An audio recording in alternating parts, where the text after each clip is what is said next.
No ar, Unidos contra o Câncer. Seu podcast semanal sobre saúde, dicas e variedades. Aqui no Unidos contra o Câncer, Dr. Renato Marinho recebe especialistas e amigos que vão lhe informar através de um papo legal tudo o que você precisa aprender e estar atento. Unidos contra o Câncer, agora na Melodia.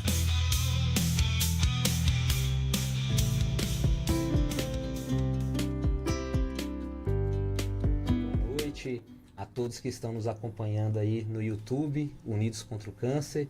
Também estamos ao vivo na rádio Melodia FM 87.9, Vitória da Conquista. E chamando todos para poder estar participando desse episódio super especial. O projeto Unidos contra o Câncer, ele é um projeto em que a gente busca trazer histórias, experiências profissionais e que tenham uma experiência, uma vivência contra o câncer, né, com histórias inspiradoras, trazendo também conhecimento científico para poder a gente levar informações com propósito. Então, já começando aqui, vocês que ainda não se inscreveram, né, no YouTube, né, não deixe de se inscrever, compartilhe, deixe o like, porque esse engajamento ele é importante para que o algoritmo do YouTube mostre que esse programa é importante, né? É importante também lembrar que esse projeto, esse podcast é algo de iniciativa social e que é sempre importante a gente buscar parcerias, né? Você aí que é empresário, você da sociedade civil que tem interesse de levar informações e quem sabe salvar uma vida, porque eu sempre falo que às vezes nessas conversas que a gente tem aqui, pelo menos uma vida é salva. Eu sempre falo isso. E hoje a gente continua com o episódio do Unidos contra o Câncer. O tema hoje é mais do que sugestivo e muito profundo. O nosso tema hoje é as feridas do câncer.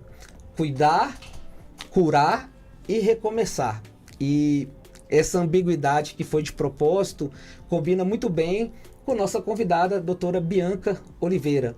Doutora Bianca, ela é CEO, né, diretora da Cicatriclin, né, uma empresa que vem fazendo essa parte de cuidados, né, de feridas, e que a gente fica muito orgulhoso porque surgiu em Vitória da Conquista e hoje é reconhecida nacionalmente com várias unidades. E a gente fica muito feliz porque a doutora Bianca, além de ser uma pessoa extraordinária, uma profissional de excelência, traz muito também de empreendedorismo e também tem algo junto da parte da oncologia, por dois motivos.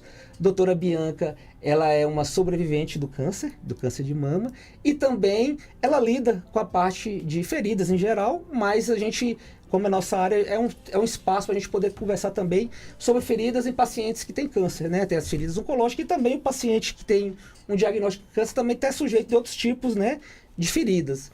Então, é um prazer, uma honra muito grande a gente estar hoje aqui com a doutora Bianca e já deixa esse espaço para você, né, dar suas considerações iniciais e se apresentar e falar quem é Bianca Oliveira.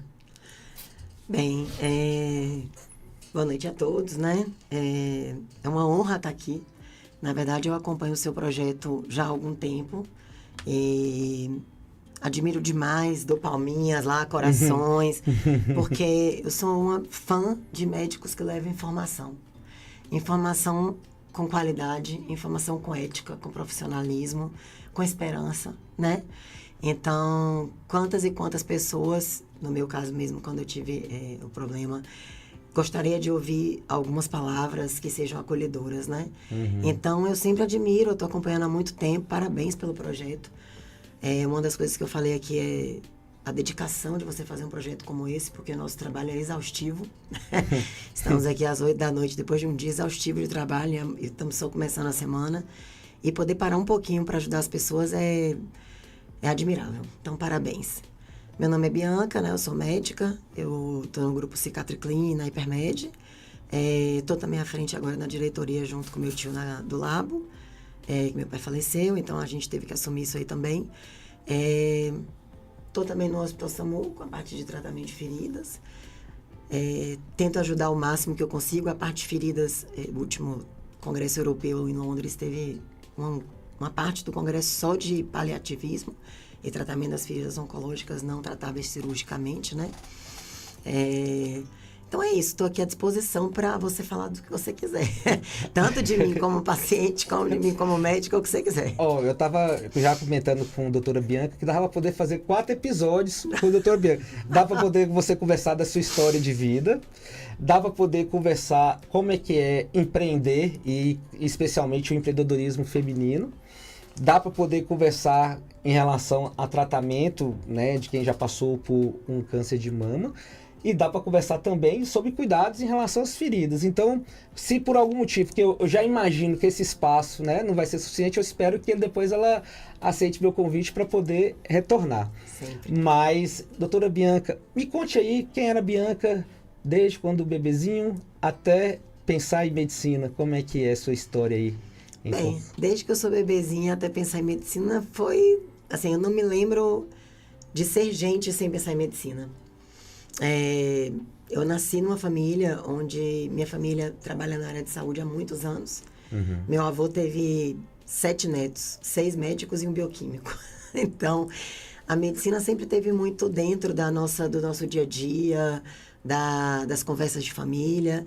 E, na verdade, eu gostei... Quando eu era adolescente, eu gosto muito de moda também. Pensei em fazer moda e tal. Mas a medicina me ganhou. Assim, eu fiz Vou contar essa história interessante. Antes de eu fazer vestibular, eu fiz um trainee, tipo uma prova de trainee de medicina. Uhum. E passei antes de terminar o 3º ano. Certo. E aí, quando eu terminei o 3º ano, ficou aquela coisa, né? Tia, agora eu já passei para medicina. E aí, meu pai conversando comigo, minha mãe, não, então vai fazer, vê se você gosta. E eu me apaixonei. Eu sou apaixonada por medicina. Apaixonada por gente. Poder ajudar. E é bem que agora que tá fazendo sentido, que eu vejo que tem vezes que você posta coisa de moda, você ainda é estilista? Como é que... Não, eu gosto. Eu gosto muito de arte, de moda, eu gosto... Você também. Você gosta muito também de música, de arte, de outras coisas. Eu acho que a vida, ela é feita de várias coisas, vários interesses, senão a vida fica muito pobre, né? Então, a gente tem que se interessar sobre outras coisas. Eu adoro arte, adoro viajar, adoro tatuagem, adoro música, adoro arte. Então, assim, e medicina faz parte de uma das coisas que eu amo, faz parte da minha vida. Mas eu gosto de outras coisas. Entendi. E em relação, como é que foi essa trajetória para poder você realmente atuar nessa parte, né, do campo de feridas? Assim, do tratamento, né, dessa parte especificamente, que é algo bem específico, mas que tem uma necessidade, a gente que está aí, principalmente na área de oncologia, a gente sabe o quão é importante você ter um cuidado especial. Como é que foi esse despertar para tratamento de feridas? Bem, eu fiz UTI no Hospital da Lagoa, no Rio de Janeiro. Me apaixonei por UTI, eu adoro paciente crítico, mas eu sempre explico que eu adoro paciente crítico porque eu adoro ver ele ficar bom. Né? E uma das coisas que eu percebi dos pacientes é que eles não tinham, aqueles pacientes que evoluíam com as lesões por pressão, eles não tinham para onde serem encaminhados, não tinha nenhum serviço especializado. Uhum. E tive a oportunidade de ser diarista de alguns UTIs e trabalhava com um grande grupo no Rio. E um deles me perguntou, você já ouviu falar de hiperbárica? Eu falei, não, você já ouviu falar de hiperbárica na sua faculdade? Na faculdade, pouca. Na faculdade, quase nada. E eu falei, olha, nunca ouvi falar. Ia ter o curso da ANDECI, que é a Sociedade Norte-Americana em São Paulo. E ele falou, olha, queria investir em você, a gente está abrindo um serviço, se você gostar. E eu fiquei encantada. Assim, a hiperbárica, ela é um método de tratamento sensacional. Ela consegue chegar e ajudar alguns pacientes onde você não teria, com a medicina tradicional, né, como ajudar. E aí eu comecei a tratar os pacientes que tinham, a princípio, lesão pressão, foi ampliando muito essa quantidade de pacientes, porque pegou pé diabético, lesão por trauma, alergia, viu, gente? Paciente com lesão por trauma e tal. E quando eu me vi, eu estava dentro de um negócio que só tinha eu. Só eu fazia, então, assim, o número de pacientes aumentou. Isso lá no Rio? No Rio. Entendi. Aí eu tive uma proposta de voltar para a Vitória da Conquista. Foi uma proposta de Mauro Lúcio, do IBR. Uhum. Ele teve no congresso em Curitiba, olha como a vida é. E conversando, o meu chefe do Rio de Janeiro falou, poxa, eu tenho uma menina de Conquista que trabalha com a gente. E aí começou essa odisseia de volta, vamos voltar de que jeito? E aí acabei voltando para a Vitória da Conquista para trabalhar com feridas. E quando foi isso, assim, que voltou? 2008. Eu tinha 27, 28 anos. Eu cheguei em Conquista final de 2008 para início de 2009. Então, Na mesma época. Mesma época que nós chegamos. E me conta aqui pra gente, que a gente tem aqui muita gente que tá aí na luta, né, contra o câncer.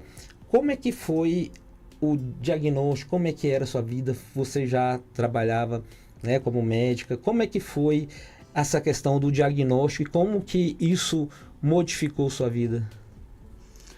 Pergunta muito séria, muito importante. Eu acho que eu nunca nem falei sobre isso, assim, na mídia e tal. Quando eu tinha 20... que eu cheguei em Conquista, conheci meu marido, engravidei da minha primeira filha, Valentina, e engravidei do meu segundo filho. Eu sempre tinha uma mama muito grande, minha família tem mama muito grande. Mas assim, toda vez que eu pensava em fazer qualquer cirurgia plástica, eu falava, ai, minhas férias, ai, uma viagem, ai, eu tô de plantão, ai, eu tô de trabalho, ai, eu não posso. E aí, quando eu tive meu segundo filho, eu falei, não, eu vou fazer uma consulta para fazer uma mastectomia.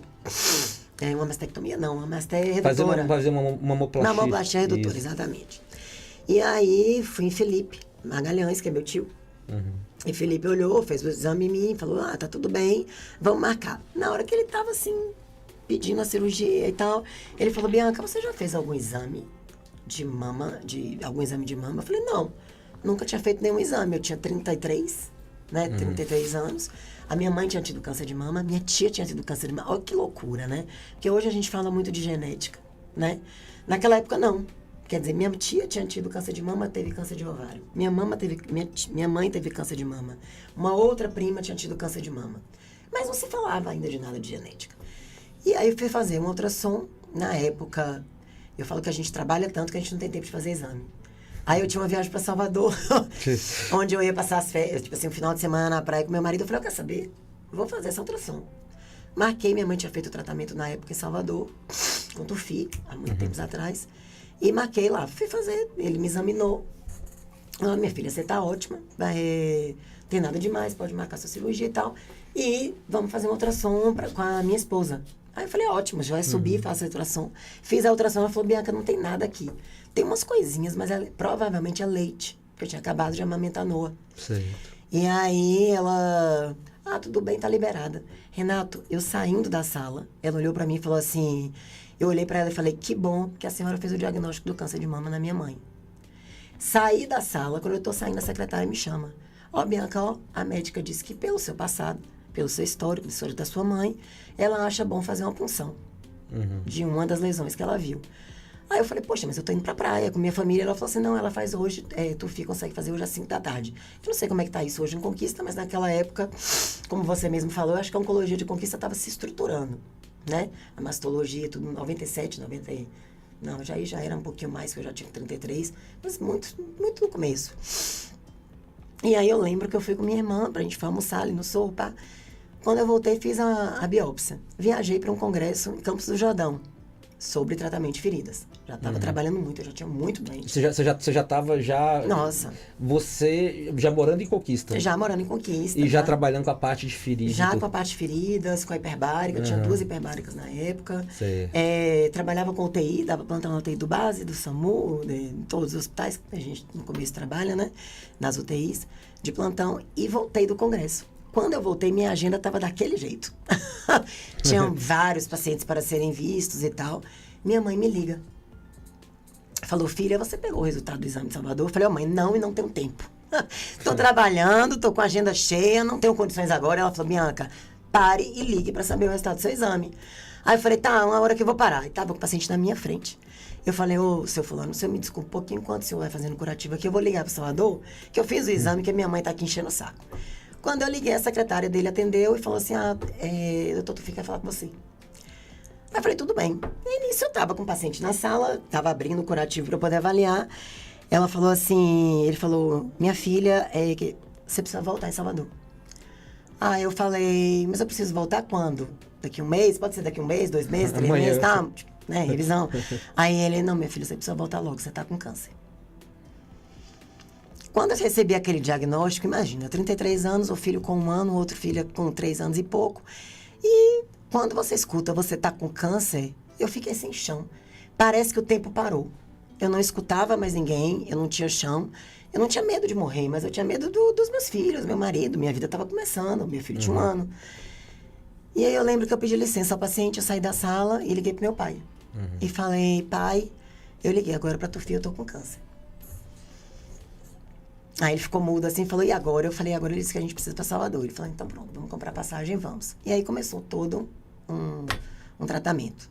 Eu fiz a primeira ressonância com ele, eu tinha menos de 1 centímetro, 0,8 centímetros de lesão.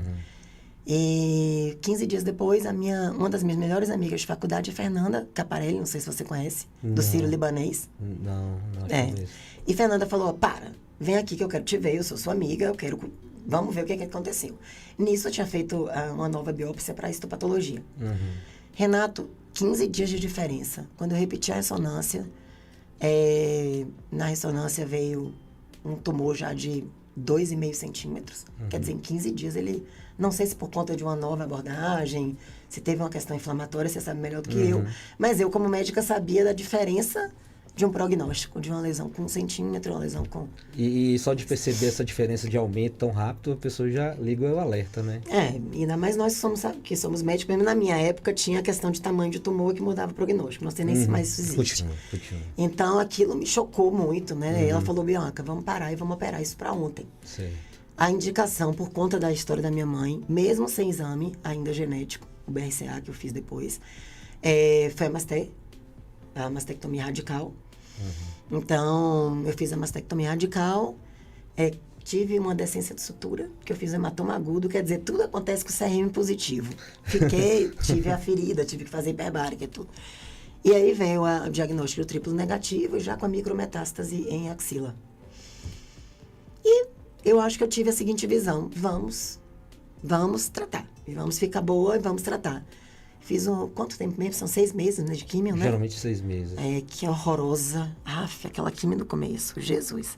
Você sabe que eu fiquei com trauma até hoje, tem restaurante que eu não entro.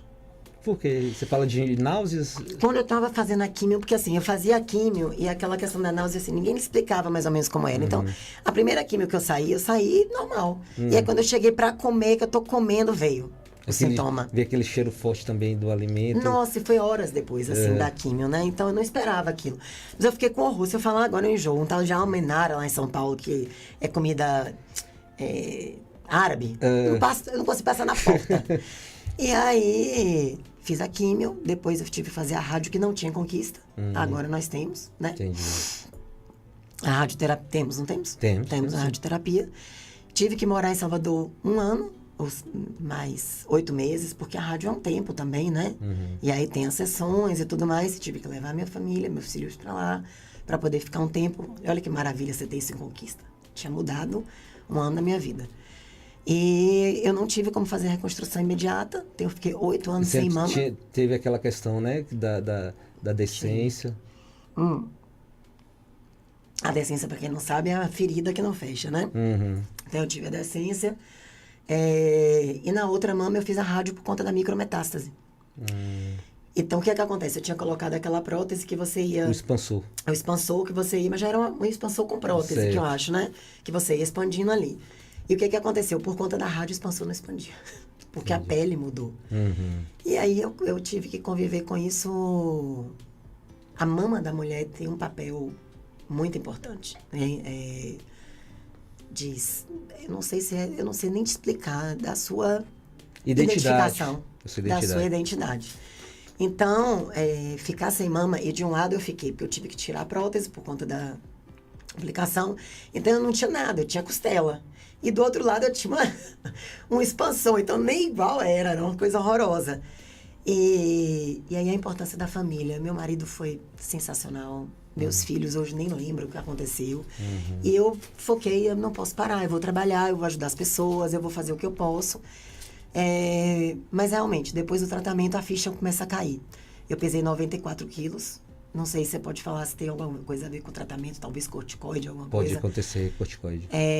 Careca, cheio de tatuagem. Eu não sei nem o que eu parecia. E aí, voltando para a vida ao normal aos poucos, assim, a vida normal. Eu nunca acreditei que eu pudesse voltar para a vida normal. Isso é uma coisa que eu sentia muita falta, de alguém que teve uma história que falou assim, poxa, eu tô bem, eu fiquei bem. Porque quando você vai fazer a químio, você tem pessoas que tiveram recidiva. Então, assim, as pessoas que ficaram boas, como é importante a gente ter esse papo aqui, né? E a troca mesmo de experiências, né? Também, às vezes você tem um profissional, tem os outros profissionais, mas às vezes também de outros pacientes que também têm algumas questões parecidas, também faz a diferença, né? Nossa. Como é que tá sendo o seu caso? Tu já tá, às vezes tá lá na frente, ela vai e troca ideia, ó, você vai às vezes passar por isso, eu já te dou essa dica aqui, porque tem certas coisas que no final das contas, questão, né, de ter o câncer, no final das contas, só quem passa é que sabe, né? Então, a forma de adoecimento, de como é que passa aquilo ali, é muito individual. Muito individual. Por isso que a gente fala na parte de oncologia, tanto do ponto de vista, às vezes, do câncer de mama, são vários tipos diferentes de tipo de câncer de mama.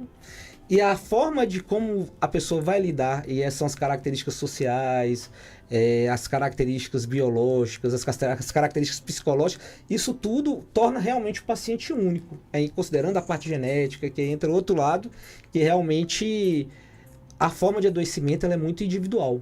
Então, essa que é a importância de você ter o suporte, né, familiar, o suporte estrutural, a questão de se discutir com outras pessoas, de ter um profissional, e que nem a Dani, radioterapeuta, que é importante você ter um médico para chamar de seu. Isso é algo muito importante nesse caminhar, mas que a pessoa que passa por isso não é a mesma pessoa depois disso tudo. Conta aí pra gente. Nossa. Como é que mudou da parte sua pessoal, hoje a parte profissional, como é que você conseguiu ressignificar tudo isso?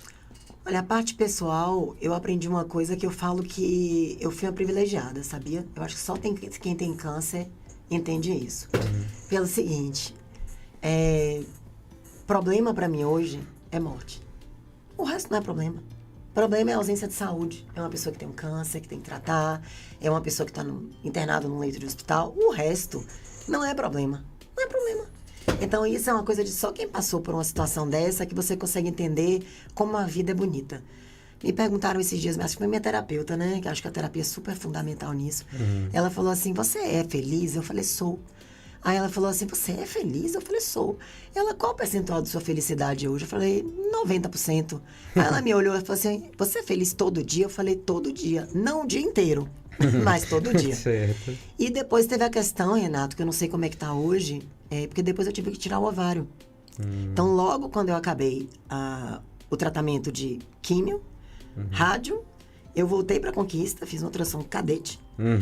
E aí, cadete, aquilo me matou. Eu acho que foi quando eu mais sofri. Porque cadete fez o exame, quando ele tava fazendo o exame em mim, ele olhou e fez assim, Dele fez uma, que eu olhei pra ele falou, tem uma lesão aqui no ovário. Eu falei, não acredito. E ele falou assim, a gente tem que tirar. Eu falei, quando? Ele ontem. Aí ele já ligou pra Davi na época. Davi falou, vou te operar. E foi questão de 24 horas mesmo. E não era câncer, era um cisto. Davi disse que quando chegou de lá, o histopatológico, e também ainda tive o triplo negativo, com tudo de pior que pode existir. E quando você fez a cirurgia, já sabia da questão de mutação, alguma coisa desse tipo? Não. Não, né? Não sabia. Você acredita que fui eu que busquei isso com um colega? Eu não sei se naquela época, não sei como é que funciona hoje. Essa questão essa questão da genética mesmo, porque eu acho que ela define prognóstico, por exemplo. A minha mãe, com o meu diagnóstico, ela também tirou os ovários. E a minha irmã, ela tirou a mama e ovário e não teve câncer. Ela conseguiu reconstruir a mama, então não passou pelo que eu passei de ficar 8 anos sem mama. E eu só fiz por causa da minha filha, porque minha filha falava assim, mamãe, por que todo mundo tem peito e você não tem? E começou a incomodar minha filha na praia, na piscina, as pessoas olhando, né? E ela falava assim, mamãe, bota o peito. Bota o peito. Então eu já tinha me acostumado, mas aí eu fui botar os peitos e ficaram lindos, ótimos. Mas a questão do ovário eu acho que foi muito importante eu ter realmente tirado. E minha irmã teve a oportunidade de fazer. Eu só pude começar a reposição hormonal depois que eu fiz 10 anos ali, né? 9, 10 anos do câncer. Mesmo com muita restrição, não sei como é visto isso, mas salvou minha vida mesmo. E minha irmã não, minha irmã conseguiu fazer tudo programado. A mastéia programada, a retirada do ovário programado e a reposição programada. Então, eu acho que se valeu do que eu passei, tudo foi para minha irmã não ter que passar por isso. Porque ela também tem o BRCA mutado e tal. E eu já fiz os meus filhos, não sei como é que tá isso hoje, né? O que acontece é que, na realidade, genética já tem há bastante tempo, mas a acessibilidade, a questão de profissionais, realmente em nossa cidade tem pouco tempo, essa parte de oncogenética mesmo, eu fui terminar em 2019 para 2020. Você fez oncogenética? Fiz oncogenética. Ai, olha que sensacional, Ó, eu não sabia. Não sabia. Então, assim, a gente poder ter esse cuidado específico, tem o quê? 5 anos, mais ou menos, que a gente tem por aqui. E que salva vidas. Nossa, salva demais, assim. E a questão toda é que hoje a parte de genética, ela te ajuda a caracterizar melhor aquele tumor, te ajuda a falar do prognóstico. Muito em mama, interfere muito no tratamento, muitas vezes, de medicamento que você pode estar fazendo, que às vezes você tem medicamentos que agem justamente na parte genética de alteração. A parte, sem falar a parte de prevenção, né? Porque tem a parte da mama e às vezes o que é mais agressivo é o risco que às vezes tem de ovário, porque mama, pelo menos você não fazendo cirurgia profilática, tem uma forma de se acompanhar ali de exame de imagem, de ultrassom, ressonâncias, né? Que você pode fazer, não é obrigatório, mas é interessante, mas também a parte de ovário, porque o rastreamento é silencioso, assim, rapidamente é muito falho. Vou fazer um ultrassom para acompanhar, não dá certo. Então, geralmente, chegando a uma determinada idade, é recomendável que se faça a retirada profilática, né, dos ovários, das trompas, para poder realmente aumentar a sobrevida, reduzir aquele risco de desenvolver um outro tipo de câncer que é muito silencioso e agressivo. Então, a gente está vendo aqui que é o tanto de coisa, de informação que a gente pode trazer aqui numa conversa tão sensacional que a gente está tendo aqui com Bianca. E me conta aqui, como é que foi esse transformar, assim, você sentiu muito impacto, como é que você transformou, você cuidou dessa ferida cicatrizou, desse passado, da parte física, psíquica, como é que foi o cuidado dessa ferida? Assim, duas coisas, assim, você perguntando como isso mexeu na minha parte médica, eu me tornei uma médica muito melhor, muito melhor. Eu hoje vejo que quando eu vejo o paciente... Hoje mesmo eu tive um paciente de câncer de mama. E eu olhei pra ela e falei, eu tive câncer de mama. Aí elas me olham assim, ó. Tipo, é mesmo? Eu falei, eu tive câncer de mama, conto a história. Com meus outros pacientes eu falo, eu tive ferida, eu sei como é e tal. Então eu acho que eu me tornei uma médica mais humana. Eu olho pro paciente hoje lembrando do que eu passei. Das inseguranças, da necessidade de acolhimento.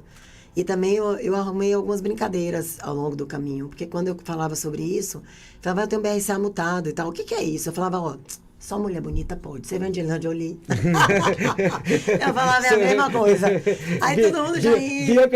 Bianca Jolie. Eu falo assim, aí mulher bonita pode ter apontação, e aí faz a mastéria e tem que tirar o ovário. E aí todo mundo ri. Então, assim, primeiro como pessoa, né, e como médica, eu acho que eu me tornei um ser humano melhor, de alguma maneira.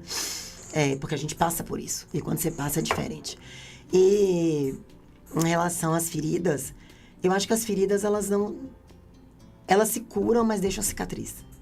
Né? Então, assim, a ferida de Bianca que teve o câncer, ela se curou, mas a cicatriz é presente. E é presente constantemente. Né? É uma ferida que você não esquece o que você passou. E eu passei 8 anos que eu não me olhava no espelho. Sabe? Eu não conseguia me olhar no espelho, porque era muito diferente do que eu conhecia, do que eu via de mim. E aí eu não sei, é uma coisa muito polêmica, mas não sei que pé que tá isso, que é a questão da reposição hormonal. Que foi uma coisa que, para mim, imagine, eu tinha 10 anos de câncer, com 42 anos, 43 anos, uma vida pela frente. Uma profissional, uma mãe, uma esposa, e eu lembro que quando o profissional falou pra mim, não, a gente vai começar uma reposição e tal. Só pra você ter ideia, Renato, eu pesava 94 quilos em outubro. Eu fiz uma pequena reposição hormonal com testosterona, porque ele falou, vamos começar com a testo. Quando foi final de janeiro e dezembro, eu pesava 65 quilos. E eu não mudei nada na minha vida. Eu continuei fazendo atividade física, me alimentando bem. Só a questão mesmo do hormônio. Fora que a falta de hormônio veio o quê? Depressão. Vem insônia. Questão de dores ósseas. Nossa. Então, assim... A disposição. Disposição para tudo, né? Então, eu não sei, até isso é um tabu, isso é uma dificuldade, mas... Hoje, em relação, assim, é algo que já vem discutindo. Quando você pensa em fazer... pessoas que não tiveram diagnóstico de câncer de mama, quando se tem uma mutação de BRCA, já tem estudos bem robustos que falam, você fazendo essas cirurgias, né, de ovário, de mama, já tem questões bem estabelecidas de realmente fazer terapia de reposição hormonal. É lógico que é diferente da paciente que já teve um diagnóstico, né, porque a gente sabe BRCA1, geralmente o subtipo, porque tem vários subtipos de câncer de mama. Geralmente o que é clássico é triplo negativo nesses tipos. Então geralmente é um tumor que não tem muita influência da sensibilidade hormonal. Mas existem algumas situações de BRCA2 que pode ter subtipo luminal. Eu que sou é 1 e 2 mutada. 1 e 2? O oncologista parar e olhar e falar assim, B.O.zaço. E foi um triplo negativo com a micrometástase para axila. Então, assim, eu sabia de tudo, porque eu sou médica. Os dois? A mama? Não, o RCA 1 e 2, os dois? Tem que te publicar. 1 e 2. Já comprova tudo, gente. BRCA 1 e 2 mutado. Porque eu tenho uma paciente que a gente publicou porque ela tem a mutação BRCA1 e BRCA2. Isso é raro do raro do raro. Mas que bom, né? Eu sou raríssima. Eu já... revelações aqui. Depois eu vou tentar... Vou dar uma olhadinha no prontuário aqui da colega, que eu vou ver se ela... Vou publicar junto, né, Bianca? Vamos publicar junto, que a gente gosta de educação pra caramba. Nossa, sim. É raro do raro. São poucos relatos em relação a ter essa mutação dupla. Então, assim, quando você tem um subtipo luminal em BRCA2... geralmente já tem uma sensibilidade. Então, se o paciente já tem um diagnóstico de câncer de mama, é meio antagônico à terapia de reposição hormonal. Às vezes também vai ter que passar um certo tempo até fazer isso. Por isso que a importância, muitas vezes, de você considerar a história, né, de câncer, de a pessoa... exemplo, pessoas que têm parente de primeiro grau, que teve câncer de mama, uma pessoa que teve um tipo de câncer subtipo triplo negativo, pacientes que têm diagnóstico de câncer de mama, né, principalmente abaixo dos 45 anos, ou então a pessoa que ao mesmo tempo tem 2 tipos de câncer ao mesmo tempo, na mesma mama. Existe isso. Então, existe. Então são vários fatores que chamam a atenção em relação a se buscar fazer uma avaliação oncogenética antes de ocorrer algum tipo de câncer.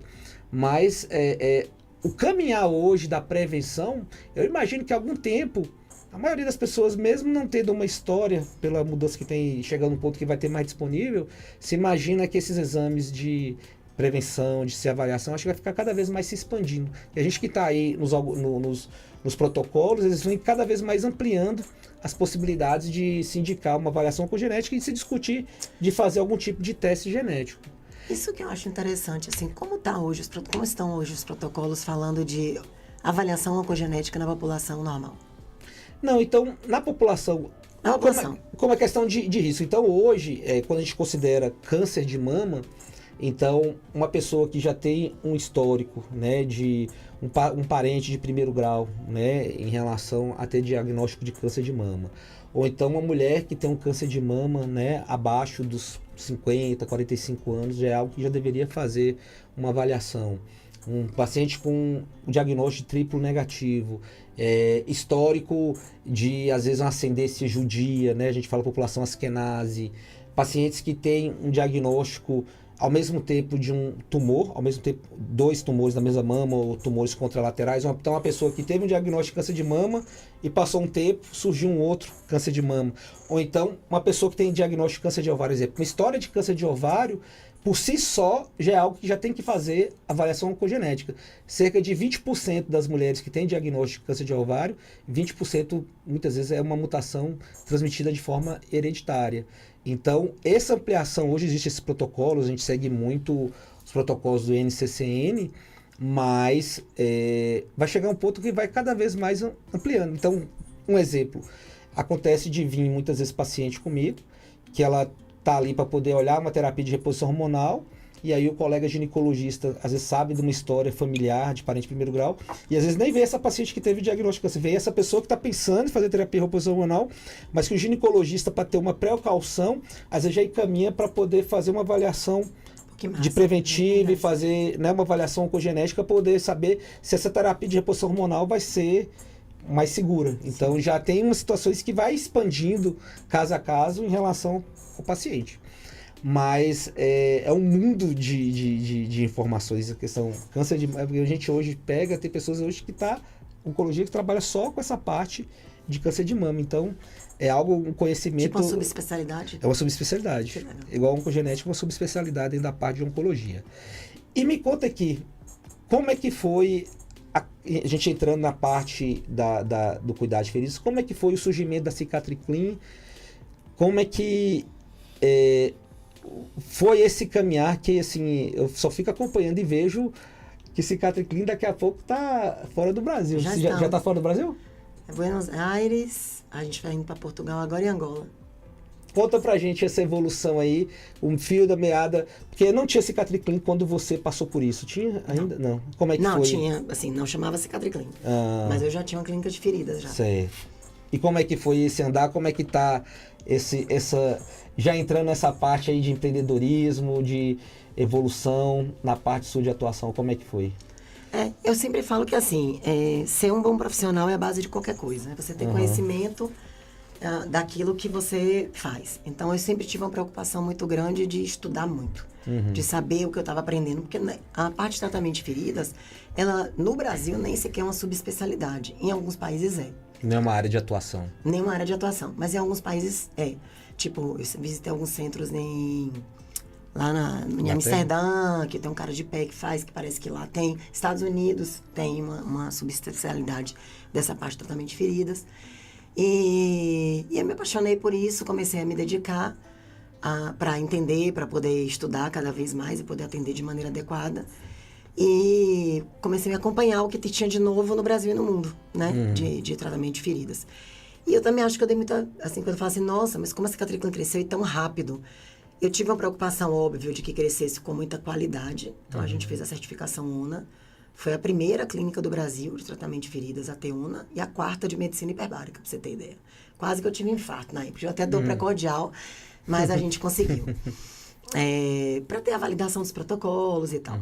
O outro braço importante, foram 2 outros braços, né? Um braço com educação, a gente tem um convênio com a Universidade Federal da Bahia, que foi super importante, porque ter aluno dentro, aluno busca, aluno a pesquisa faz melhorar a qualidade, né, dos protocolos. E publicação, e a gente conseguiu publicar em trabalhos nacionais, internacionais, e isso deu uma visibilidade para a marca muito grande.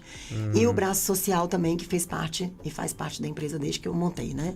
Das ações sociais voltadas para o paciente com lesão. E acho que também você tem muita, assim, foi muito rápido que eu dei muita sorte, porque foi um oceano azul na gestão, a gente fala isso. Ninguém fazia, né? Até hoje mesmo, a gente está montando agora 3 clínicas em São Paulo, está inaugurando agora 4 e 5 de abril. Não tem ninguém que faz em São Paulo. Não existe uma clínica de feridas em São Paulo. Vai ter a nossa, né? Então, você tem alguns lugares, alguns enfermeiros que fazem curativo, são super bem formados. Tem alguns hospitais, mas nunca de maneira multiprofissional e interdisciplinar. Então, você tem uma coisa muito pontual de um profissional. E tratamento de feridas, você consegue imaginar, por exemplo, uma paciente está tratando feridas, fazendo curativo, sem uma biópsia para cultura? Sem uma prescrição de antibiótico? Sem uma prescrição nutricional, né? A fisioterapia, que muitas vezes você tem que iniciar precoce, um paciente com risco de amputação, né? O paciente que você sabe que vai precisar de uma prótese com coto. Então, a interdisciplinaridade e essa questão multiprofissional, talvez por eu ter trabalhado em UTI, que é fundamental, eu não vivo sem um fisioterapeuta dentro da UTI, né? E dentro, sem um nutricionista. Então, essa visão sempre teve muito enraizada dentro do que eu queria fazer. E nesse modelo que a gente faz, não tinha, né? Não, assim, São Paulo, Rio de Janeiro, Brasília, Porto Alegre, Salvador, que a gente está, não tem centros de ferida. Então, eu acho que além desse comprometimento ético, moral, multidisciplinar, interdisciplinar, de fazer direito com certificação da qualidade, com vínculo, falando assim, parece até que foi fácil, mas tem tanto tempo, né? Com vínculo com a parte educacional, com, né, a parte de social. Eu acho que isso tudo fez com que a Cicatriclin se posicionasse no mercado como se posicionou. E como é que foi essa junção sua de médica como empresária? Como é que foi sua... Dá até a dica aí para as pessoas, né? Principalmente para as mulheres. Como é que é conciliar essa parte de ser mulher, de ser profissional e de empreender? Olha, a primeira coisa se chama terapia. Eu acho que todo mundo na vida precisa de terapia, sabe? Vou explicar por quê durante a minha resposta. Uma das primeiras coisas em relação ao empreendedorismo Eu acho que eu vivo o empreendedorismo desde que eu nasci. Porque eu tinha um pai muito empreendedor, né? Meu pai, o Nildo. Então, meu pai falava de empreender, de business, desde que eu me entendo por gente. Né? E o empreendedor, ele tem uma coisa que é muito curiosa. Eu acho que você deve ter isso. O empreendedor, ele não é empreendedor quando ele está trabalhando. Ele é empreendedor quando ele está assistindo um jornal, quando ele viaja. Quando ele está viajando. Quando ele, sabe? Quando ele tem um ócio produtivo, ele está aqui, ó, pensando. Quando ele está mergulhando no mar. Então, né, tá comendo caranguejo ali na beira da praia e tá falando de empreendedorismo, de negócio, de como foi a negociação. Então, eu vivi isso. É quando sai das 4 paredes do consultório. Pois é, e mesmo nas 4 paredes, você tá ali, como eu posso fazer melhor, como é que eu poderia ter feito. Então, eu acho que essa coisa do empreendedorismo, do sangue empreendedor, o empreendedor, ele quer fazer, ele quer empreender, ele quer fazer coisas diferentes, como você está fazendo. E é engraçado, porque eu tive muito receio disso, e isso, durante muito tempo, eu não queria fazer esse tipo de ligação, porque quando você tem alguém muito forte, como eu tinha meu pai na área de empreendedorismo e na saúde, ficava assim, é filha de Onildo, sabe? Ai, porque é isso. E muito pelo contrário, quando eu cheguei em Conquista, eu fui nos lugares, nos hospitais, ninguém queria me dar emprego. Você é filha de... Eu falei, mas eu preciso trabalhar, porque meu pai só pagou minhas contas até o dia que eu me formei. Do dia que eu me formei em diante, ele falou, se vira, a vida agora é sua. Eu falo que meu primeiro casamento, eu com o Vinícius, quando a gente casou, era um quarto e sala. Eu tive que ligar pra ele e falar, olha, precisamos nos mudar daqui. Assim, ele, não quero. Eu falei, eu não consigo entrar no banho pra tomar banho, porque eu tava grávida e minha barriga não passava, sabe? E as pessoas olham achando que a gente nasceu, né, na situação. E aí, depois de um tempo, eu falei, não, eu acho que tem esse lado mesmo, de ter tido empreendedorismo na veia, no ambiente e tal. Mas teve também o mérito de falar, eu vou fazer. Né, eu vou fazer.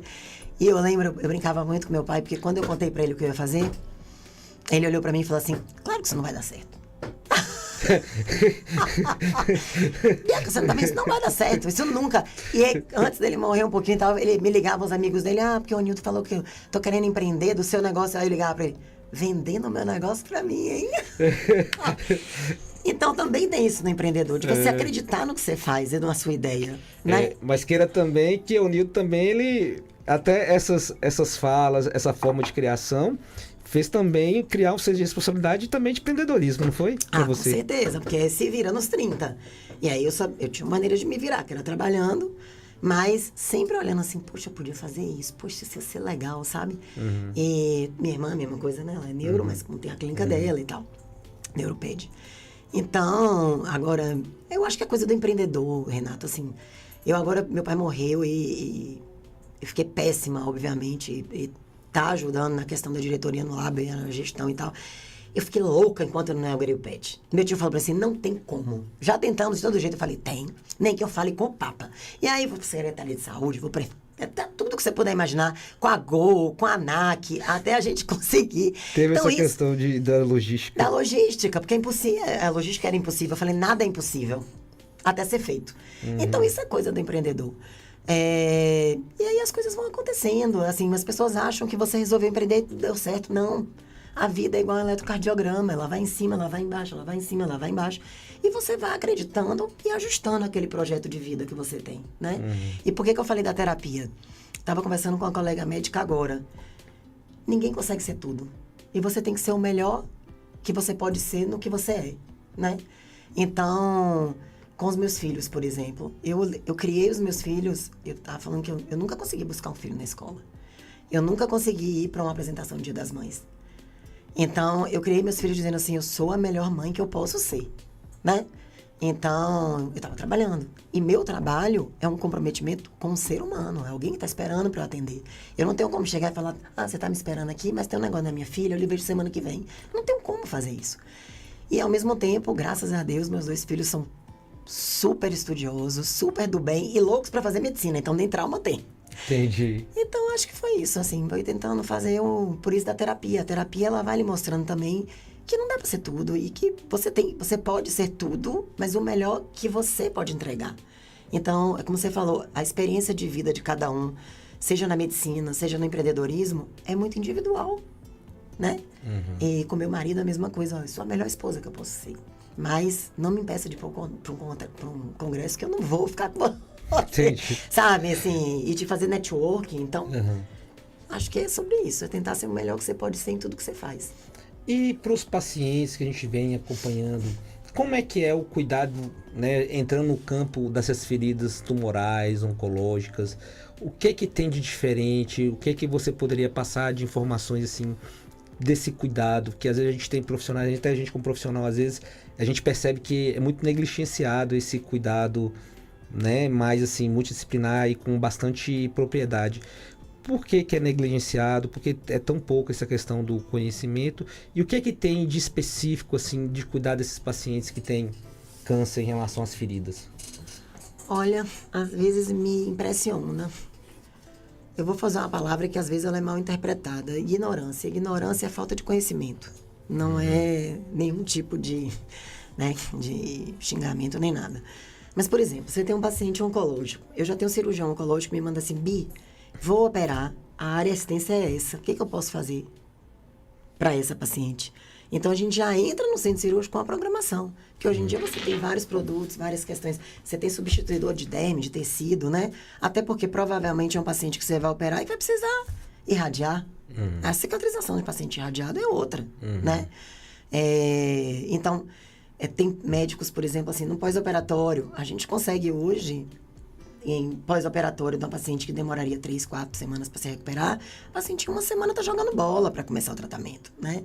É uma decência pequena que o médico fica tentando tratar com safigel, sei lá o quê, em vez dele encaminhar para quem sabe tratar. Mas eu já tenho outros colegas que falam, vai logo para a Bianca, vamos tratar isso para a gente poder começar. E eu não mexeria em nenhum paciente irradiado sem fazer hiperbárica. Mesmo. Porque são as complicações que a gente vê, né? Arrancar um dente, pô. Conta pra gente o que é hiperbárica, para quem não sabe, o que é hiperbárica. A hiperbárica, ela é uma área da medicina, né? A medicina hiperbárica. E é uma área de atuação hoje dentro da nossa profissão, que é médica, né? Um procedimento médico. Mas que você consegue hiperoxigenar os tecidos, né? E aumentar cerca de 60 vezes o que você tem de oxigênio no sangue. Porque eu brinco, falo assim, o sangue, você tá ali com o paciente na emergência, para um colega que é médico. Aí, ou então tá na novela lá. Aí tá com aquele catetezinho nasal e tá lá com saturação. Então, quando você bota o cateter nasal para o paciente, você tenta melhorar o quê? A saturação da hemoglobina, que é aquela molécula que leva oxigênio para os tecidos. Quando você coloca um paciente, botei o catéter, saturação ainda caindo, eu vou entubar e colocar um FI de 100%. Para quê? Para tentar dar oxigênio, para o quê? Aumentar a saturação da hemoglobina. Esse oxigênio, quando ele é fornecido sob pressão, eu consigo, por lei dos gases e leis físicas, eu consigo diluir o oxigênio no plasma. Então, eu independo da hemoglobina. Então, eu consigo que chegue a quantidade de oxigênio nas células periféricas 60 vezes maior do que a quantidade ligada à hemoglobina, mesmo quando você consegue dar 100%. E tem diversas situações, né? Imagina, nesse quadro que a gente está falando que a hemoglobina é tão importante, tem pacientes anêmicos, tem pacientes que estão em tratamento, até do próprio câncer, então, e tem uma lesão e tem que cicatrizar. E a hiperbárica, por um período mais longo, depois de 10, 20 sessões, ela melhora a microcirculação. Então, qual é a importância no paciente irradiado? Paciente irradiado, você mata vascularização. Você tem um paciente irradiado, ele se corta, vai fazer uma extração dentária, não cicatriza. E com a hiperbárica, depois, em um número maior de sessões, porque também tem aquele médico que fala assim, eu mandei para a hiperbárica 2 sessões depois, mas meu amigo, com 10, 20, 30, 40 sessões, a gente consegue formar novos vasos e consegue vascularizar aquela área e cicatrizar. Ou preparar para uma cirurgia, né? Então, assim, eu sou apaixonada pelo método. Eu acho que ela pode ajudar. Ele tem um efeito bacterostático, enfim, outros efeitos em outros casos. Cistite actínica, por exemplo, tem resultados sensacionais. Retite actínica. Que são coisas que você tem muito pouco que fazer, né? Então, eu sou apaixonada pelo método e ele deve ser mais prescrito. Existe alguma limitação para quem está com uma ferida tumoral em relação a fazer hiperbárica? Porque às vezes existem controvérsias, não existe em relação a isso? Tem vários trabalhos publicando que a oxigenoterapia hiperbárica, ela não influencia nem para bem nem para o mal na célula cancerígena. Dela piorar. Tem até alguns efeitos, falando sobre a hiperóxia e bioquímica, que no efeito meio que protetor. Mas isso não existe, ninguém trata câncer, né? Mas ela, no paciente oncológico, eu tenho total segurança e vários trabalhos que foram publicados porque não influenciam. A outra questão, que você falou de tratamento de feridas, são aqueles pacientes que têm lesões oncológicas inoperáveis. Eles precisam de cuidado. É uma coisa que eu fico impressionada, porque assim... Dentro dos cuidados paliativos. Exatamente. Que a gente, hoje em dia, alguns pacientes, são crônicos, né? E tem lesões. Eu tenho um paciente que tem uma lesão de cabeça e pescoço. É isso que eu estava pensando aqui, porque os pacientes são duas situações que realmente são situações bem delicadas, que demandam de muito cuidado e que o paciente sofre muito, né? Sofre muito. E a equipe também sofre. Então, pacientes que têm câncer avançado de cabeça e pescoço, com lesões secretivas, com a infecção tumoral, com sangramentos, que já foram irradiados, é algo que realmente é uma situação delicada. E também pacientes que às vezes têm aquelas lesões ulceradas de mama, com tumor. Eu falo que eu tive uma paciente que ela foi há uns 2 anos, há 1 ano, ela tinha lesão do tumor na mama, ela conseguiu a ferida toda, circulou todo o tronco. Assim, é algo que realmente fica na minha cabeça. E aí como é que é importante você ter essa questão dos cuidados paliativos, da equipe estar cuidando, porque você já imaginou você ter todo o tronco com uma ferida sangrante, um tumor, é algo que realmente a gente percebia o sofrimento daquele paciente, e em relação também à filha, e realmente ela fazia esse acompanhamento com o grupo, né, de feridas. Então essas duas situações, geralmente assim, em linhas gerais, como é que é feito hoje nesses dois tipos de situações em relação a esses cuidados do grupo de feridos em relação a essas doenças, esses tumores? No paliativismo também você tem aqueles pacientes, por exemplo, com prognóstico muito complicado, mas o paciente tem ferida sacra, você vai, assim, evitar o dor, evitar a infecção, dar conforto para a família, para não ter secreção. A mesma coisa nos pacientes que têm lesão. Eu tenho um paciente que já é meu paciente há mais de 5 anos, ele tem uma lesão oncológica. A gente no começo ficou na dúvida, eu e o médico assistente, se aquilo era uma recidiva de tumor ou se aquilo era uma lesão que não cicatrizou, porque era uma decência causada pela rádio. E aí você vai conduzindo. Não existe lesão causada por radioterapia, que você cuida e faz HB que não cicatriza. Então eu falei, isso aqui é tumor. Conversei com o colega viu, mas a gente vem tratando ele, a gente faz os curativos, não tem odor, não tem infecção, qualidade de vida. Conforto. Uma coisa que na rua parece que ele se cortou com a barba, sabe? Não é aquele curativo horroroso, aquela coisa horrível. Não, parece que ele deu um cortezinho, botou tipo... E até isso, até esse aspecto psicológico também de ter uma certa questão social, isso é importantíssimo, né, doutora Bianca? Peguei até um paciente seu hoje, uma paciente sua. Inclusive com tumor de mama, ela tinha uma invasão para pele, que eu nem sabia que podia acontecer. E assim, qual foi a minha ideia? Eu falei assim, eu quero tirar dela a ferida. Eu falei com ela, olha, você vai fazer seus curativos, mudei lá o curativo, você só vai se preocupar com isso a cada 5 dias para vir aqui fazer seu curativo. Toma seu banho normal, bota sua roupa normal, vai pra vida, sabe? Vai pra vida, vai fazer suas coisas. Então, você tirar é menos uma coisa, né, de tratamento e da cabeça do paciente. E a ideia de que ele está sendo cuidado. Porque muitas vezes, o que acontece? O paciente tem uma lesão oncológica. Isso é intratável, muitas vezes, né? E não vai tratar com curativo, tá me deixando claro, né? Mas que o médico fala assim, eu não tenho o que fazer. E não é que não tem o que fazer. Sempre tem algo a ser feito. Sempre tem algo a ser feito. É um cuidado, é um acompanhamento, é evitar uma secreção, odor. Eu já tive paciente que falava assim, eu não vou mais na igreja porque fede, né? Então, nós temos curativos que são para isso, para evitar biofilme, para evitar odor, para tratar necrose. Assim, ninguém está tratando ferida. A gente, né, nos casos dos pacientes oncológicos, a gente está ajudando o paciente a ter, né, a ter uma qualidade de vida melhor. Entendi. O que vem hoje, assim, nesse cuidado de feridas? O que está vindo aí de novo que talvez vai mudar aí em relação a esse cuidado das feridas? Não só oncologia, o que está vindo de novo, assim, que isso aqui vai revolucionar a prática? O que você está vendo aí? Nossa, assim, eu sou completamente apaixonada pela matriz dérmica. É como eu te disse, você pega uma grande área hoje, por exemplo, paciente grande queimado com área extensa, com a matriz, Renata, ele sai com zero cicatriz. Como é que é essa matriz para as pessoas que estão acompanhando? Ela é uma matriz, ela substitui meio que a derme ali, né? Ela é uma matriz bovina, mas que ela substitui na derme, ela tem colágeno, então ela permite que tenha uma epitelização com a mesma qualidade que você tem. Então, por exemplo, se você tem uma queimadura de braço inteiro, aquelas queimaduras horrorosas de pescoço, de braço, e que demoravam tempos para ser tratadas, hoje com a matriz dérmica é questão de semanas, sabe? Se eu vou fazer uma cirurgia, por exemplo, num paciente que eu vou ressecar uma área enorme, com a matriz, em 15 dias o doente está lindo e com a mesma qualidade de pele, né?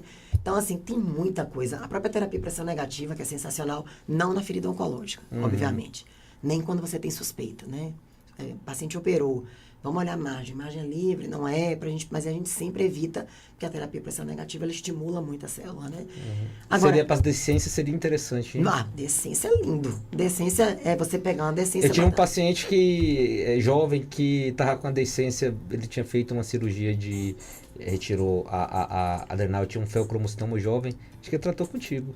E estava com a decência feia e se não fosse, acho que foi a questão de pressão negativa, se eu não me engano. Festival de inverno, eu tinha 4 pacientes com terapia de pressão negativa. A tecnologia é linda. Não, foi impressionante. Agrega assim. muito. Acho que eu tive um paciente recente e realmente deu diferença. É lindo. A matriz é sensacional. Gente, eu não sei se vocês estão percebendo que aqui... Tem muita conversa. Aqui é um capítulo de de uns 20, porque é uma pessoa realmente fantástica, tem muito experiência de vida e conhecimentos técnicos e de nos brindar. É tanta informação, é tanta coisa boa que realmente a gente chega a ficar muito, muito feliz. Como tudo que é bom acaba rápido, eu já vou deixar que vocês compartilhem esse vídeo no YouTube. Não deixe de mandar essas informações. Me marca. Vou marcar, vou colocar você como collab. E realmente você que tem alguém que possa tá incentivando, apoiando o podcast, não deixe de estar nos ajudando. A gente sabe assim, de empresas hoje, e Bianca ela sabe muito disso como empresária, que a gente chama de ESG, a questão de você ter sua responsabilidade social, investir na governança, investir na sustentabilidade, em projetos sociais, é algo que não é algo opcional, está virando realmente obrigatório e é algo que vai fazer a diferença em relação à sua atuação. Eu vejo isso muito com Bianca, tudo que ela vem hoje fazendo. Então, fica aí a dica, nos apoie em relação ao podcast. Só lembrando um detalhe, não sei se vocês estão lembrando, depois eu vou cobrar de vocês se vocês estão lá ajudando a Casa do Amor, Carminha, que foi nossa última convidada e que vem fazendo trabalho assim, já há muito tempo, e eu vou ficar cobrando de vocês. Espero que vocês tenham ajudado, porque é algo que é importante, Todos esses convidados que vêm pra gente é algo que nos agrega e agrega muito à sociedade. Já aproveitando para deixar essas considerações finais, Bianca, deixa suas considerações finais, dê sua mensagem para quem está empreendendo, lutando contra o câncer, cuidando de feridas. O espaço é todo seu para você despedir. Para me despedir, primeiro, a Cicatriclin tem, essa área social. Eu não fiquei sabendo que a gente podia ajudar, mas a gente vai ajudar. E para finalizar, eu tenho essa minha colega, que é onco, ela chegou para mim e falou, por que você mexe com oncologia? E ela para mim assim, olha quem fala, você mexe com ferida. Eu falei, mas a maioria dos meus pacientes ficam bons. E ela falou, os meus também. Então é isso, câncer não é sentença de morte. Você tem um bom médico, tem vários bons médicos, Renato é um exemplo desse admirável, que podem cuidar e transformar isso em cura, ou em uma lesão crônica, uma coisa crônica que você vai conviver o resto da vida, com muita vida pela frente. Gente, hoje como diz, cravado. Deixo aqui o nosso muito obrigado para quem está acompanhando, e a gente vai sempre trazendo convidados especiais, porque a gente vai estar sempre unidos contra o câncer. Sempre. Tá bom, gente? Um abraço.